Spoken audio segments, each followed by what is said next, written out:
gaawu fukki fan ak juróom-benn siiw tabaski atum ju nekk ñeenti téeméer ak ñeent fukk ak ñett sa gàddaay ga mbokk yi daleen ak jàmm ci xibaari njolloor gi li ci gën a fës ngir saafara jafe-jafe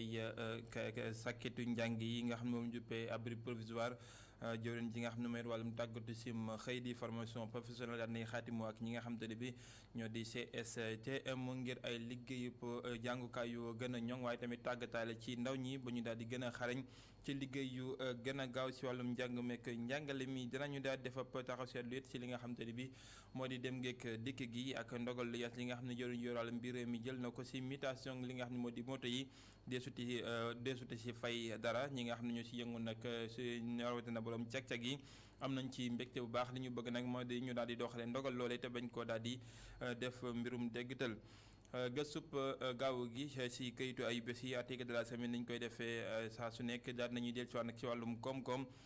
embargo bi doxoon diggante sa réewu CEDEAO yi ak Gambie rawatina diggante bon Mali ak Sénégal daan nañuy def ab taxaw seetlu ne seet na ñàkk nañ ci lu toll si juróom benn téeméeri milliards waaye nag li ci gën a métti bu ñu sukkandikoo si suñu naataango bi nga xam ne moo nekk si yëglekaay bi di vrai journal di Abdoulaye Mbow Sénégal réew Mali ku ci gën a sonn lool mbokk yi dinañ daal toftal li yëglekaay yi xëy fësal tey ci gaaw gi dëppoo fukki fan ak juróom-benn si weeru sulet atum 2022 ànd ceeg Assane Top lii mooy li gën a fës si biir jotaayu xibaar ñees gis ñu def si faram fàcc.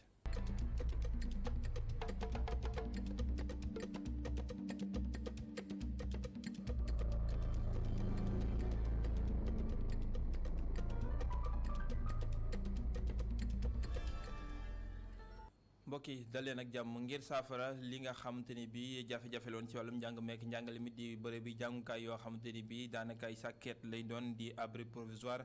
makkaanum jëriñ yor wàllum tàggatu sim xëy di formation professionnelle jaare ko ci tàggatu gi nga xamante ni bi moo di yi jëm si métier BTP sa diwaanu Diamniadio xaatimoon na ak ñi nga xam ne ñu di waa CSTM ngir mën a liggéey ay bërëbu jàngukaay di salle de classe yoo xam ne dëppoo na ak jamono te liggéey boobu day gën a baral te dina tàggat ndaw ñi si gën a daal di jublu ci tabax yu gën a gaaw Babacar Seck.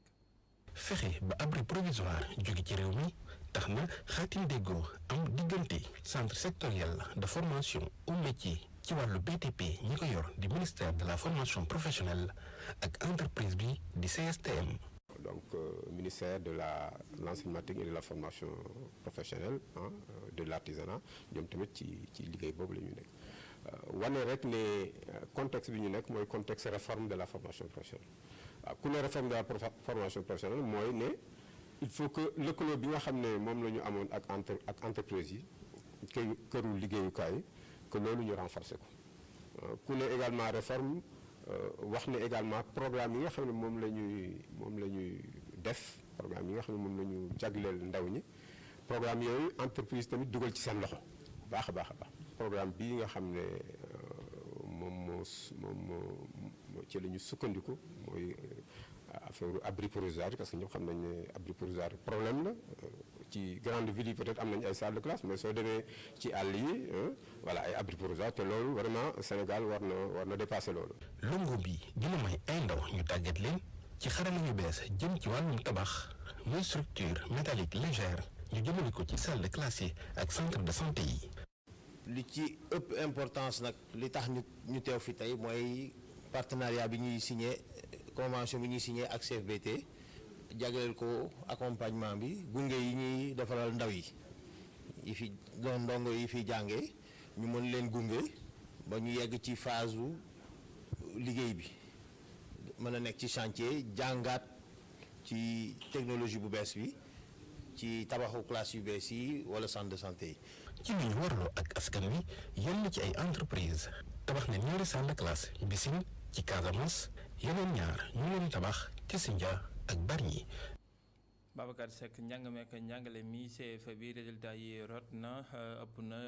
juróom-ñaar fukk ak ñett si téeméer ba ñoo xam ne am nañu seen lijaasa bu njëkk boobee fawxal li ñu amoon ci atum 2021 mel ni at mi dafa daal di gën a amat solo waa Ziguinchor nag ñoo siy gën a ràññeeku Abdourahmane Ly. en attendant ñuy xam résultat yi tukkee ci bac bi mbaa sax si BFM bi yi nga xamante ni tukkee na ci certificat de fin d'études élémentaires yi daanaka fësal nañu ko taux d'admission yi toll ci réew mi yëpp ci téeméer juróom-ñaar fukk ak ñett yi nga xamante ni kon wute na loolu ak li nga xamante ni amoon nañ ko ci atum daaw di 2021 nga xamante ni résultat yi mi ngi tolloon ci téeméer juróom-benn fukk ak ñaar yi muy mbir woo nga xamante ne daanaka ab jéego am na ci toll ci kon ci téeméer fukk ak benn yi te loolee nag boo seetloo diwaanuk Ziguinchor moo nekk ci bopp bi ak taux de réussite wa nga xamante ni ñu ngi koy xayma si téeméer juróom-ñetti fukk ak juróom-ñett yi toftal ci kon lii di diwaanuk Fatick mi nga xamante ni kon ci taux de réussite bi ñu ngi koy xayma ci téeméer juróom-ñetti fukk ak ñett yi. Kolda nekk ci ñetteeli place bi moom ci taux de réussite bi ñu ngi koy xayma foofu si juróom-ñetti fukk ak benn yi. weneen diwaan wi nga xamante ni ñoom am nañu taux de réussite wa nga xamante ni am na solo loolu mooy diwaanuk Kédougou mi nga xamante ni daanaka ci téeméer taux de réussite bi ñu ngi koy xayma si juróom-ñetti fukk yi. ci diwaanuk Dakar taux de réussite bi ñu ngi koy xayma si téeméer juróom-ñaar fukk ak juróom-benn yi. ci diwaanuk Ziguinchor ñu xayma taux de réussite bi foofu si téeméer juróom-ñaar fukk ak juróom-benn. ca diwaanuk Thiès foofee taux de réussite bi ñu ngi koy xayma si téeméer juróom-ñaar fukk ak juróom yi. fële ca diwaanuk Matam moom ci téeméer ñu ngi koy xayma kon ci juróom-ñaar fukk ak juróom yi.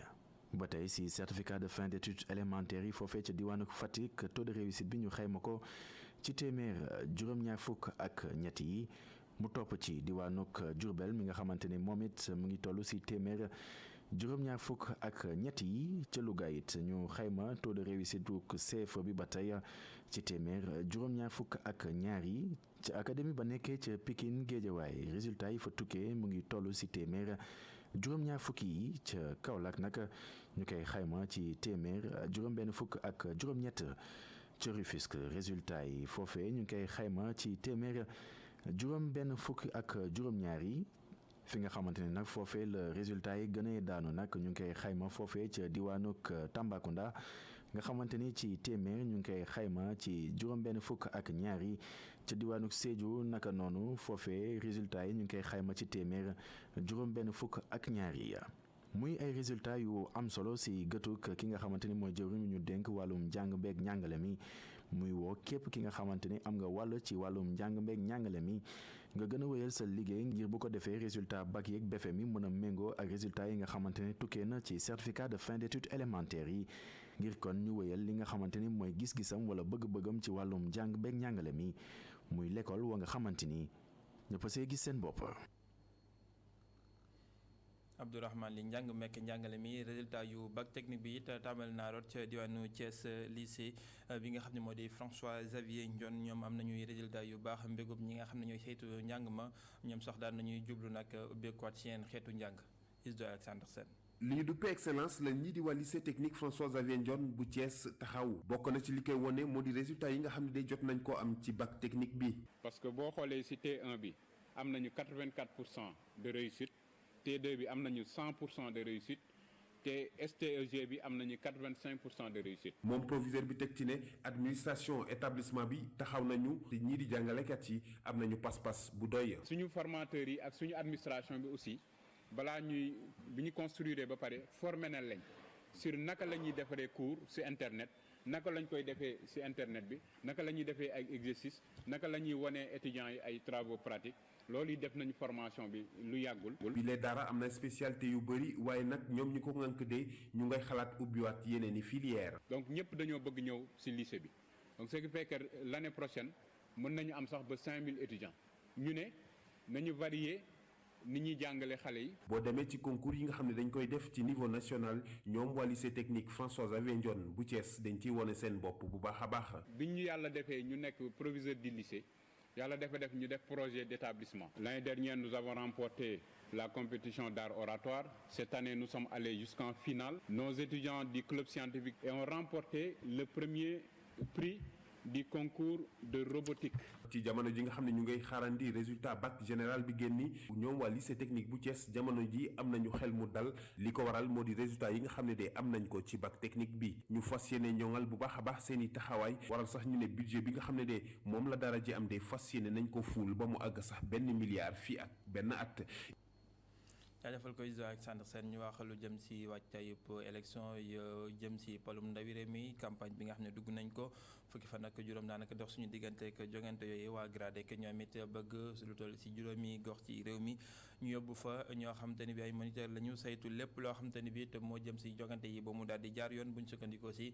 Ababacar Fall mi jiite kuréel googee di secrétaire général bu GRADEC ay kàddoom ñu teewlu ko ci micro Amadou Bari ak Seydina Mbaye. tey li nga xam ne donc moo ñu fi dajale mooy tàggat ay ndaw yoo xam ne nii ñu ngi leen jëlee ci maanaam juróomi région yoo xam ne nii ñun moom la ñu jàpp ne mooy le bassin électoral stratégique muy tey région de Dakar xam ne Dakar tey juróomi département la région de Thiès région de Diourbel xam ne donc dafa ëmb département bu mel ni Mbacké Touba nga xam ne bu am solo la ak région de Saint-Louis ak région de Ziguinchor juróomi région yooyu boo leen boole ci wàllu maanaam lim bi fay voté dinañu nekk maanaam 62% maanaam téeméer boo jël dina nekk juróom-benn fukk ak ñaar kon nag dafa am solo région yooyu ñu bàyyi ci xel loolu moo tax ñun ñu décidé dañuy def maanaam ci cadre suñu projet bi benn maanaam disons dispositif boo xam ne dafay am ñaari ponk benn ponk bu njëkk bi mooy tey dañuy lancer benn dispositif de monitoring de la violence maanaam ñoo xam ne dañ leen di maanaam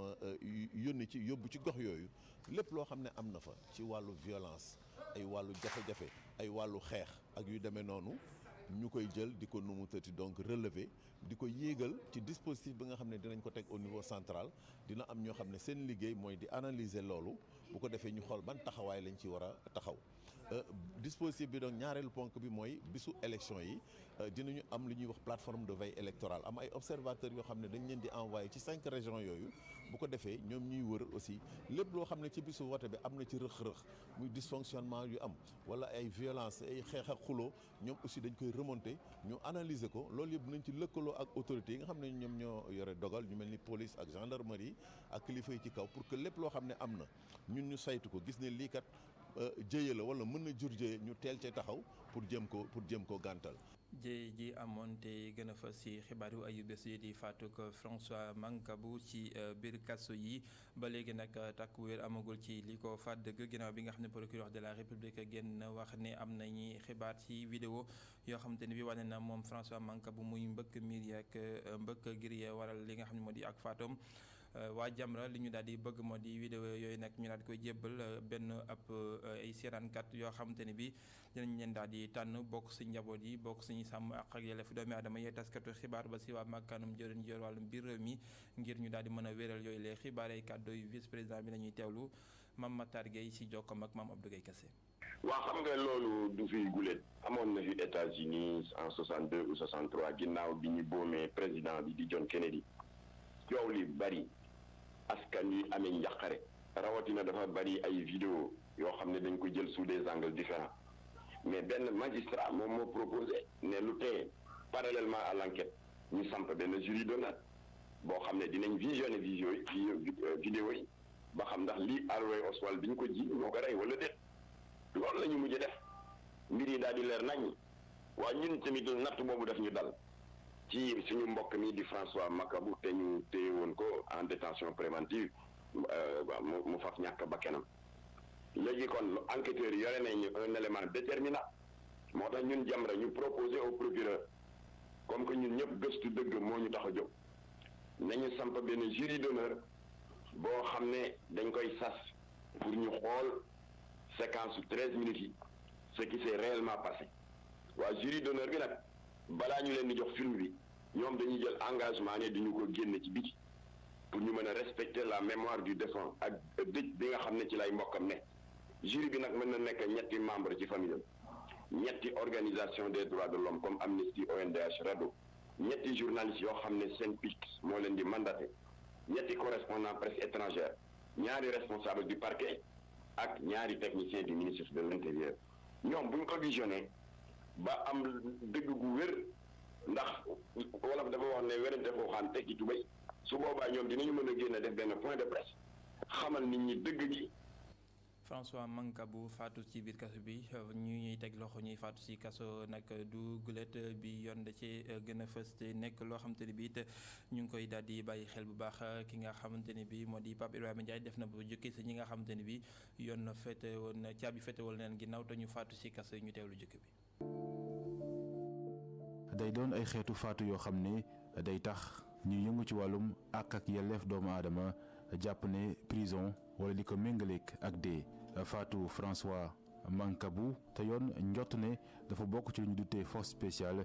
tax na ñu mën a fàttali yeneen naam bokkuñu waaye nag lu leen méngale mooy day doon ay histoire yoo xam ne dañuy jël nit ki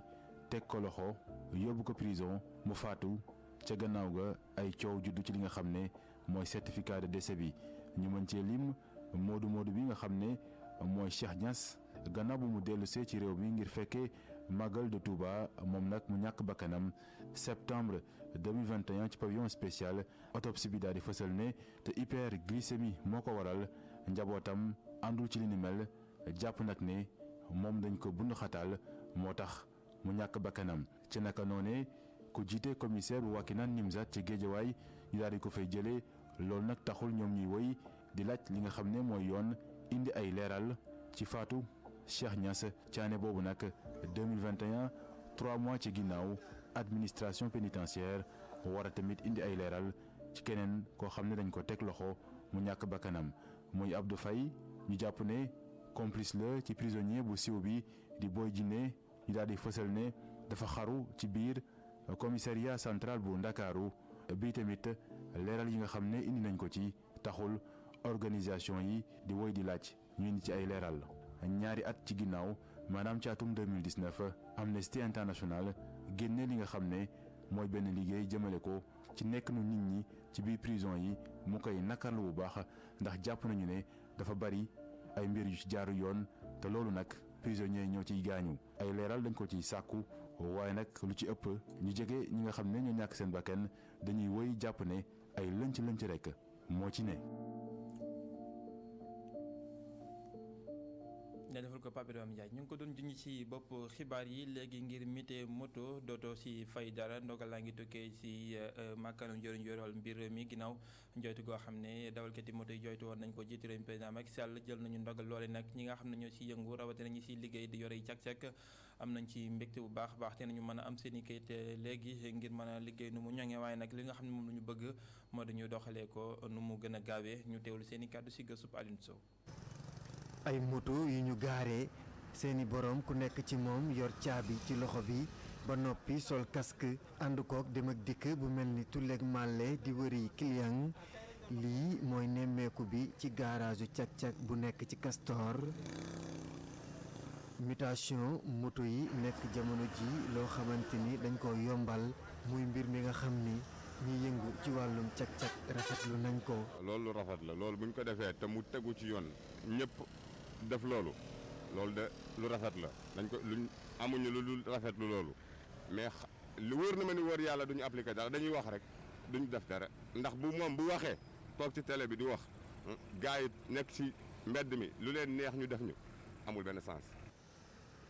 li ni mel nekk lu yombal lool liggéeyu cag-cag yi kii ñu dékk suñu micro ay atam war a toll ci fanweer jàpp na ni biléb décision dina tax ba seen xel dal ci tali bi. danañu mën a apporter lu bëri parce que fi ñu naan dem di nëbbatu di laaxatu di gis police yi wala ASP yi dañuy tegal ay barrières ñu ciy dal di gaañu ñii di damm ñii di foxoj su boobaa loolu yëpp dootul am. njiit yi waruñoo rek yem ci biléb décision war nañoo sax tàggat ndaw yi ba noppi indil leen li nga xamante ni day tax ñu mën leen a xàmmee ba tey ci ay kàddoom. même sax bu loolu jàllee bu ñu amee ay carte grise ñun bëgg nañ sax mu gën ñu taxaw gën ñoo teg ci code jar na sax day dem sax ba jar ñuy def ay formation day dem sax ba jar ñuy def ku amul aas bi doo dawal moto wala sax bu leen neexee nañ ne kuy dawal moto na sa moto nekk couleur bii client yi ci boppam xam ne kat moto bii day cag-cag wala moto bee cag-cag. dawalkatu cag-cag yi di rafetlu mesure bi nga xam ni jëwriñ bi ñu dénk kaaraange bi réew mi di Antoine Félix Diome jël na ko waaye ñoom ñi ñu ngi sàkku rek ci moom mu def kéem kàttanam ba mbir mi lee ñu appliqué ko ci anam bu mucc ayib. jaajëfal ko Alioune Sow ak Seydina Mbaye ci boobu li gëstu ñu wax lu jëm ci wàllum tàggat yaram Youssouf Dabo jógee te nga jëf say wutali Jaraaf xaatimoon na ak club bu Médina boobee moom technicien bu ñeent fukki at ak ñaar bi jubluwaayam sa Jaraaf li waral mu tànn ko jël si waat na seeg Sékou Seydi. Comme je l'ai dit hier, le choix du Jaraaf c'est un choix naturel parce que bi ma nekkee xale dëkk Gueule Tapée Médina ak yooyu Jaraaf la doon supporter mais c'est vrai que loolu doyul parce que bu fekkoon ni loolu kase la kon signé woon naa Jaraaf bu yàgg mais là il y a un projet très très intéressant boo xamante ni président bi moom la teg sur la table et c'est un projet qui m'intéresse beaucoup au-delà de gagner parce que Jaraaf équipe la boo xam tàmm na gagner tey jii c'est pas pour rien mu nekk club bu gën a titré au Sénégal mais c'est surtout le développement du club dans son ensemble qui m'intéresse nga xamante ni dafay laal xale yi jëm ba ci mag ñi mettre en place aussi des infrastructures commencé na ko ak terrain bi il y a d'autres choses yoo xamante ni aussi mi ngi ci projet bi yoo xam day gën a jëmmal équipe bi gën ko màggal yóbbu ko ci niveau boo xamante ni wax dëgg yàlla niveau bu kawe lay doon loolu moo ma intéressé ci demu Jaraaf bi. Jaraaf war a teewal Sénégal ci Coupe CAF bi teewaay goo xamante ni bi Youssouf Dabo nee nañ jërëñu daal di wane man gu mat sëkk donte nag li mu daal di xam moo di dina jafe ndax jamono ji Jaraaf dafa ñàkk ay sóor yu bari ba léegi ñu teewlu Youssouf Dabo ak Sékou Seydi. ma Jaraaf di contacter boobu waxaguñu woon sax waxu Coupe CAF tu vois et yàlla def na ni après loolu dab nañu ci yoon bi dañ koy jël avec beaucoup de philosophie beaucoup d'humilité en restant ambitieux bien sûr sama situation administrative ça n'a pas trop changé parce que j'ai toujours le même diplôme diplôme mu CAF yi nga xamante ni moom la ñuy wax amaguma ko et le diplôme au-dessus de bi ma yoroon le diplôme européen aussi amaguma ko parce que boobu ça demande du temps pour le passer en tout cas en France il te faut 2 saisons yoo xamante ni il y a 80% de présentiel pour le moment loolu mënu moo ko parce que maa ngi liggéey fii donc dafay compliqué mais comme ni ñu trouvé woon une solution avec Teungueth noonu la ñuy trouvé aussi une solution ak Jaraaf. kayitu ayu bés bi article de la semaine suñu naataango yëglekaay bi nga xam ne moo di le vrai journal ñoo ko daal di xaatim si xalima ak Abdoulaye Mbow rédacteur en chef ak directeur rédaction bi jël ci war na si wàllum koom-koom diggante réewum Sénégal réewum Mali embargo bi si doxoon lu ëpp juróom benn téeméeri milliards yoo xamante ni bi ñàkk nañ ko cim koom waaye nag ñi siy gën a mittile buñ sukkandikoo si ay kàddu yoo xam ne jox na ko ay saakoom moo di réewum Mali ay kàddoom ci gëstu bi nga xam ne moom lañ leen indil tey di xët wi gën a fas si ayu bés bi ñu ànd si ak Mamadou Dieng ak Seydina Mbaye.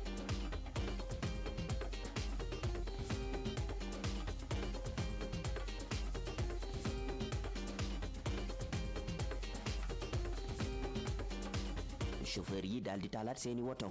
ngir wutali Bamako CEDEAO yëkkati embargo gi mu tegoon ci réewu Mali lii di teggil itam Sénégal ay gàllankoor ci wàllum koom bu ñu sukkandikoo ci këyit wi nga xam ne Abdoulaye Mbow daal dina koy bind moom mooy directeur de la rédaction nekk itam rédacteur en chef bu yéenekaay bi di le vrai journal. Sénégal dina ko yëg parce que itam bul fàtte ni diggante Mali ak Sénégal benn dëkk la ñoo bokk histoire ñoo bokk lu bari si ñaari dëkk yooyu relation bilatérale yu xóot la ñu am ba tax na bari na ay sénégalais yoo xam ne Mali la ñuy dem di jaay bari na ay sénégalais yoo xam ne dañuy dem Mali wuti ay produits ay marchandises yi ñoo di ko jaay Sénégal donc bu ñu tëjee frontières yi ñooñu mënatuñu jaay mënatuñu jënd defe naa ni dina am si pàcc bu am solo si population Sénégal boo xam ne dina yëg mbiru embargo boobu nga xam ne dañ ko teg si kaw Mali donc maliens yu bari itam booy xool dañuy ñëw di jaay Sénégal wala dañuy ñëw jënd si Sénégal te produit Mali yu bari itam dafay transiter par le port de Dakar waaye nag embargo bi laal na pàcc goo xam ne si wàllu koom Sénégal yi sentir nañ ko bu baax. weccoo gi ci njënd meeg njaay mi diggante Sénégal ak réewu Mali dal di sakkan lool te wute weeru janvier ba léegi ñu tëjoon frontières yi lii tax ba Sénégal daal di ñàkk luy toll juróom benn téeméeri milliards ci sunu ay koppara bu ñu sukkandikoo ci këyit wi moom journaliste bi mu daal di bind. noonu lañ ko xaymaa te du man maa ko wax defe naa ni ñi nga xam ne ñi ngi jàngat wàllu koom wax nañ ko ñi nga xam ne ñi ngi yëngu si wàllu njënd ak jaay wax nañ ko ak yeneen nit yoo xam ne xam nañu bu baax diggante bi nekk diggante Sénégal si wàllu koom donc 600 milliards yooyu defe naa ni lim bu takku la montant bu am solo la te waroon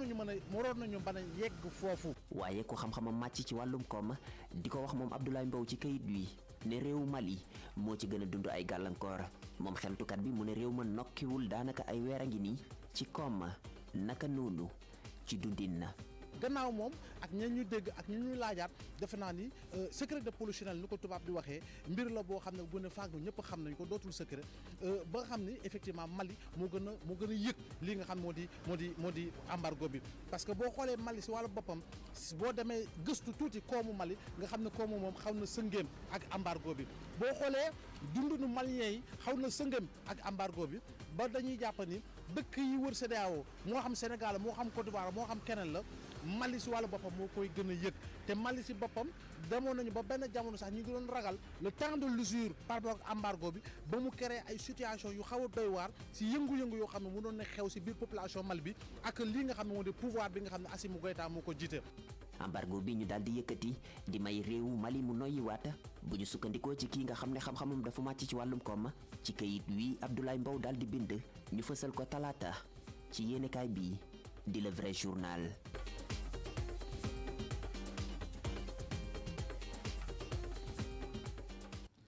gaaw fukki fan ak juróom benn si weeru sulet atum 2022 li yëglekaay yi xëy fësal tey ñu ànd seek Assane Top.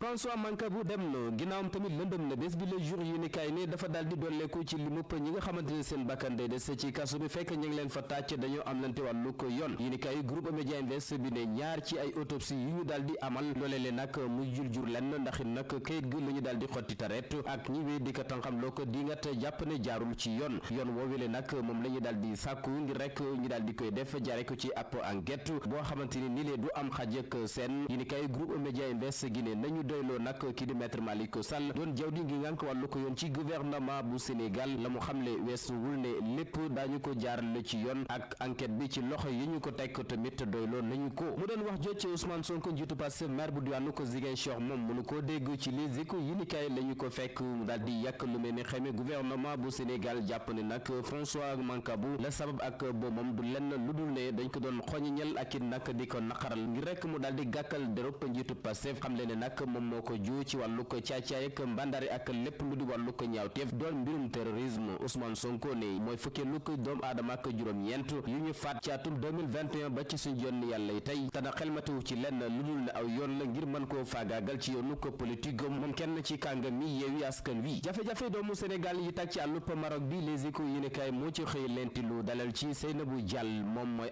ambassadrice bu réewum Sénégal foofule ci journal bi lañ ko daal di fekk mu ànd ak naqar ak tiis ak doomu Sénégal yi tumuranke gu mat sëkk gi ñu nekkee jamono jile ngir rek bëgg jàll ci tugal te fa ñu ko jaaree duul yoon wi gën soxna si doon ndawal Sénégal foofule ne nag fi mu toll ni le moom ay rongañam mi ngi bas ba sekk xol bu jeex ngir ay doomu Sénégal yoo xamante ni le ndax daañu gisati seen mbokki boppam am déet doon ab laaj bu kenn mënul andi po tontu ndax ñu bari fi mu toll ni le caabi fete na leen gannaaw kaso yi nekk seeni dëkkuwaay fi na gi lambaaji géopolitique bi laas yi ni kay moo nama xalimaam jëmale ci wàll bi firndele ko ay jàppante yu dox démb ca banlieue bu Ndakaaru ci diggante waa Benno Bokk Yaakaar ak Yewwi Askan Wi loole nag Medina Gonaas dund càpp coono ndax nag seen mairie ba la ñu dal di saax-saaxee dogote ko def koy morso mu nekk nag mbir moo xamante ni lay waa société civile xar nañ ci seen tànku tuba yi ngi rek dal di fay googele daay gën a tàkk ci langu ko politique bi yi ni kaay gi di Sud Quotidien société civile bi mboole seen takkatoon nañu doon benn waxandoo ci genn ko kàddu yamun ci loolee ak élection yi ñu fi dëgmal ngir fànq lépp lu di wàllu ko fitna tàggat nañu seen ni ñooñ ak képp koo xamante ni lay bëgg ngaa dugal sa loxo ci liggéey bi rek ñi ngi li ciy woo ngir fitna ak lépp loo xamante ni mën naa andi musiba ak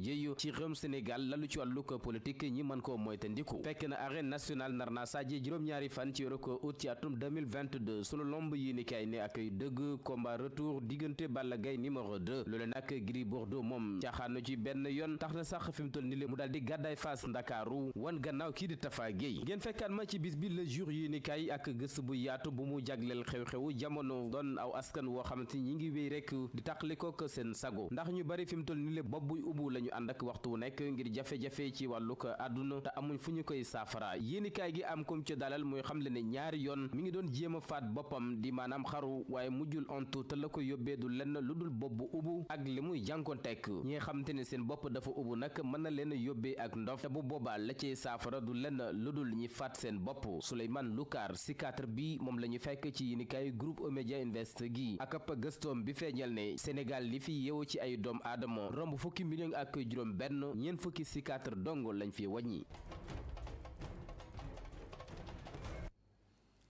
jaajëfal ko Assane Top jaajëfal leen mbokki ci teelu bi fii la ñu yokkitee jataay bi bile xibaar benn jataay 18h45 la doon ci xibaar yi marax gi 19h45 ci xibaar yi nasaraan yi xibaar yi di wéyandi ci www.emedia.sn ñu yendoog jàmm.